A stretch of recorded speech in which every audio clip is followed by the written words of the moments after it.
Bonjour Pierre-Yves. Bonjour Alexandre. Bienvenue sur le plateau de Flash Droit et Santé. Tu es responsable du pôle pénal au sein du cabinet Oudart et Associés. Peux-tu nous parler de la garde à vue?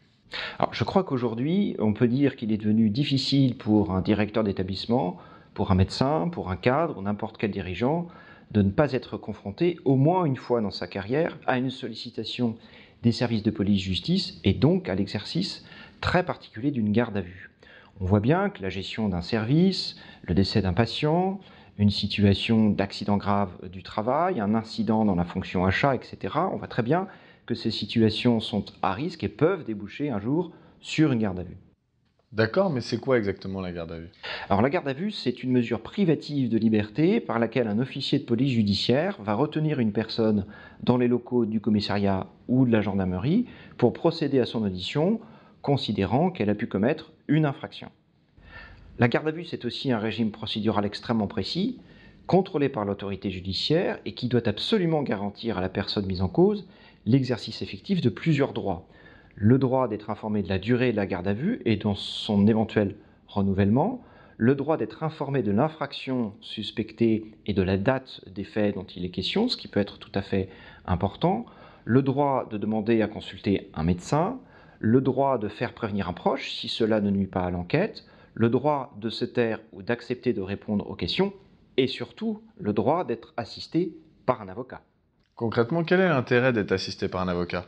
Alors dans les affaires dans lesquelles nous intervenons pour les directeurs, pour les médecins, pour les cadres, les professionnels de santé, on voit très bien que les premières auditions de police sont très importantes. Il est donc crucial de se préparer à l'audition de police ou de gendarmerie. Il ne faut pas être naïf, s'imaginer que les enquêteurs considéreront d'eux-mêmes que la plainte ne tient pas debout. La garde à vue, c'est aussi une machine à intimider. En cela, l'assistance de l'avocat est indispensable.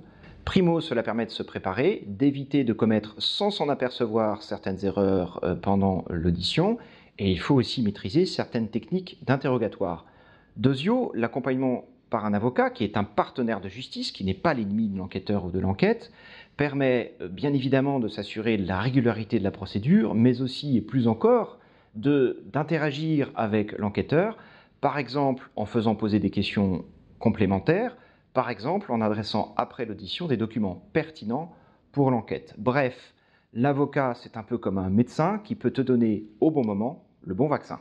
Mais aujourd'hui, peut-on être entendu par la police-justice sans pour autant être en garde à vue? C'est une excellente question, Alexandre. Il faut savoir qu'en France, jusqu'à récemment, il y a eu trop de gardes à vue privatives, temporairement de liberté. Et sous l'influence de l'Union européenne, la loi française a changé. Une loi très importante du 27 mai 2014 relative à l'information dans le cadre des procédures pénales a créé un nouveau régime qu'on appelle le régime de l'audition de suspect libre qui permet à des services enquêteurs d'entendre une personne sans la placer en garde à vue. C'est un dispositif qui se déploie progressivement, mais je crois qu'il ne faut pas se laisser piéger par son intitulé faussement rassurant. Certes, l'audition de suspect libre répond à des règles procédurales précises qui garantissent aussi l'exercice des droits. Certes, la personne qui est entendue peut quitter à tout moment, si elle le souhaite, les locaux du commissariat ou de la gendarmerie, mais il ne faut pas s'imaginer qu'une audition de suspect libre qui ne se déroule pas bien n'aura pas les mêmes conséquences qu'une audition de garde à vue sur les suites de la procédure judiciaire. Ce n'est pas une procédure light, ce n'est pas une procédure Canada Dry. Merci Pierre-Yves d'avoir répondu à mes questions. Merci Alexandre. À très bientôt dans Flash Droit et Santé.